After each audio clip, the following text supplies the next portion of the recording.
बिस्मिल्लाहिर्रहमानिर्रहीम। Hob college की तरफ से मैं आपकी खिदमत में हाजिर हूँ। अपनी जियोलॉजी वाली सीरीज़ को आगे लेके चल रहे हैं और आज हम अपने बिल्डिंग मटेरियल के बारे में थोड़ा सा देखेंगे और उसमें हम बिल्डिंग स्टोन को डिस्कस करेंगे। ठीक है, यानी आज हम देखेंगे कि बिल्डिंग स्टोन्स कौन कौन से होते हैं और फिर उनके यूजेस कौन कौन से हैं, उनकी क्लासिफिकेशन किस तरह से की जाती है और अच्छे बिल्डिंग मटेरियल की प्रॉपर्टीज़ कौन कौन सी हैं, करैक्टरिस्टिक्स कौन कौन सी हैं। तो शुरू करते हैं आज की वीडियो। बिल्डिंग स्टोन जो है वो बड़ा ही एंशियंट प्रोडक्ट है जो बिल्डिंग में यूज़ होती है। कंस्ट्रक्शन में बहुत सारे जगहों पे यूज़ होती है, जैसे कि वॉल्स में हो गई, फ्लोर्स में हो गई, रूफिंग में हो गई। ठीक है, बहुत सारे कंपोनेंट्स हैं जो बिल्डिंग स्टोन से बनते थे पुराने ज़माने में। पिरामिड्स की एग्जांपल ले लें आप, ठीक है, तो वो सारा का सारा स्टोन से बना हुआ है। ठीक है, it also has been used for construction of bridges and tunnels and dams, यानी जो डैम की रिटेनिंग वॉल है वो स्टोन से बनाई जाती है। जो हमारे पास रोड्स हैं उसमें क्रश्ड स्टोन डाला जाता है। ठीक है, बहुत सारे इसके दूसरे जो हैं वो चीज़ें यूज़ में आती हैं। Stones that are use for construction purposes are called building stones. ठीक है, जो स्टोन्स हम बिल्डिंग के लिए यूज़ करते हैं उसको बिल्डिंग स्टोन कहते हैं। नेक्स्ट हमारे पास आ रहे हैं कि यूजेस क्या क्या हैं इसके, जो मैंने ऊपर भी थोड़ी सी एग्जांपल दी है आपको। सबसे पहले तो रेलवे ट्रैक्स और रोड्स में जो है वो ये यूज़ किए जाते हैं। आपने अक्सर जहाँ पे रेलवे ट्रैक्स देखे होंगे उसके नीचे स्टोन्स पड़े होते हैं ना, वो पटरी जो है वो स्टोन्स पे बनाई जाती है।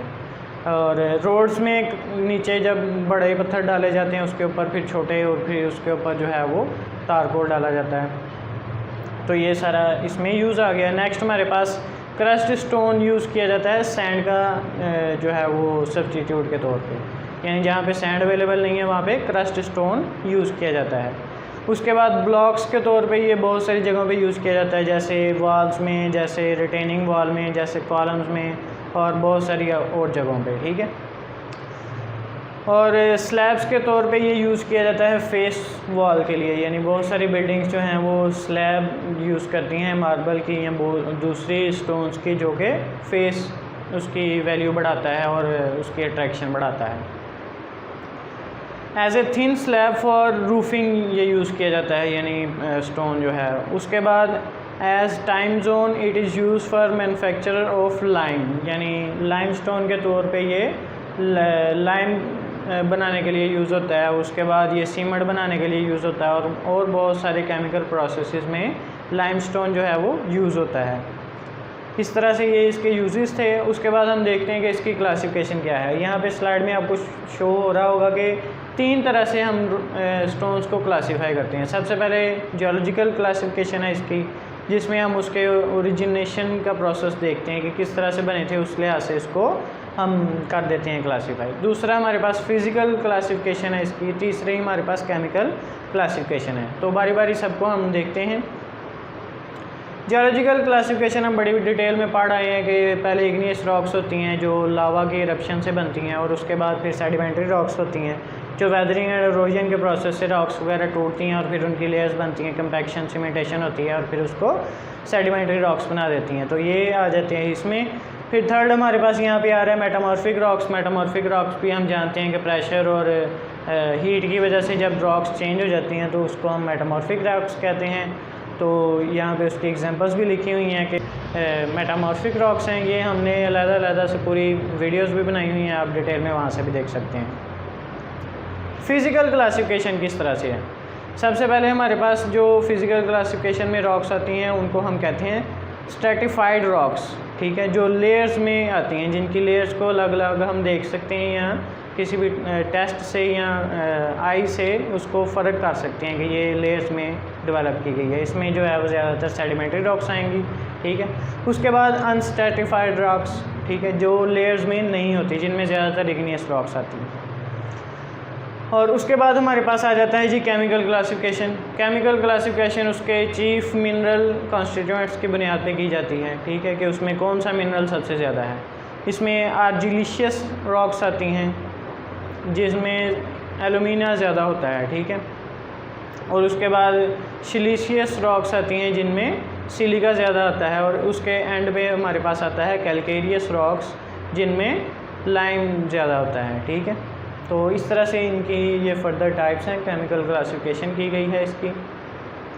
अब हम देखते हैं कि एक अच्छे बिल्डिंग मटेरियल की क्या क्या करैक्टरिस्टिक्स होती हैं। ठीक है, तो सबसे पहले तो उसकी अपीयरेंस अच्छी होनी चाहिए। ठीक है, कि वो अगर बिल्डिंग वर्क में लगाया जा सके और उसको जो है वो शो ऑफ कर सके, उसकी वैल्यू ऐड कर सके, उसकी लुक अच्छी आए। ठीक है, ये सारे points, colour, light meters, lustre, ये सारी चीज़ें हम उसमें देखते हैं।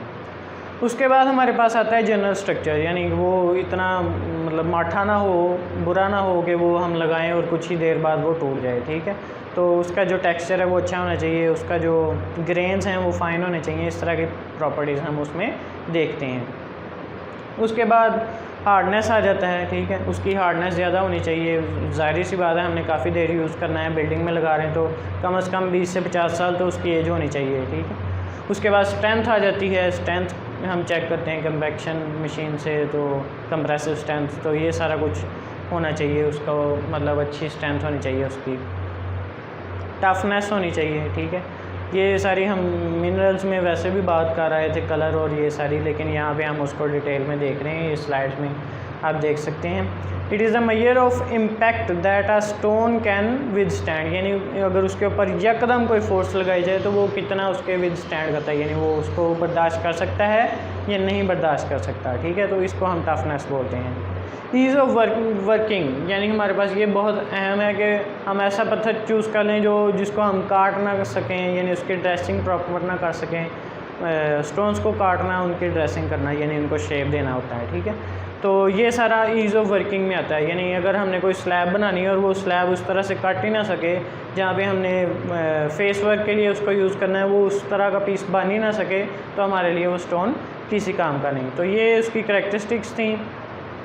नेक्स्ट हमारे पास आ रहा है जी पोरोसिटी। पोरोसिटी हम ग्राउंड वाटर में काफ़ी अच्छे से डील कर चुके हैं, वो वीडियो में देख सकते हैं आप। पोरोसिटी कहते हैं पोर्स को, यानी उसमें कितने पोर्स हैं या वाइड्स हैं जिनमें पानी स्टोर हो सकता है या नहीं हो सकता, ये वो हम उस वीडियो में बात कर चुके हैं। ठीक है, यानी उनमें वाइड्स और पोर्स की मिकदार को पोरोसिटी कहते हैं। ठीक है, तो उसके बाद सीजनिंग आ जाता है।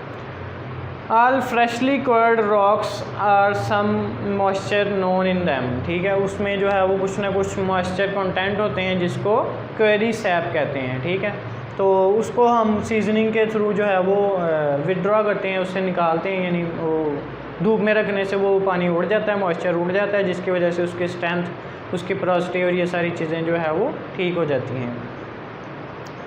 फिर वेदरिंग है कि उसके वेदरिंग के ऊपर क्या असरात होते हैं, वो वेदर रेजिस्टेंस है कि नहीं है। ठीक है, अगर एक ऐसा स्टोन है जो लाइमस्टोन देख लें या इस तरह का कोई जिसके ऊपर पानी का बहुत ज़्यादा असर होता है, तो वो बहुत जल्दी ख़राब हो जाएगा। ठीक है, वो हमें वहाँ पे उतनी वैल्यू नहीं प्रोवाइड कर सकेगा जितनी हम चाह रहे हैं, तो उसकी एज भी कम होगी।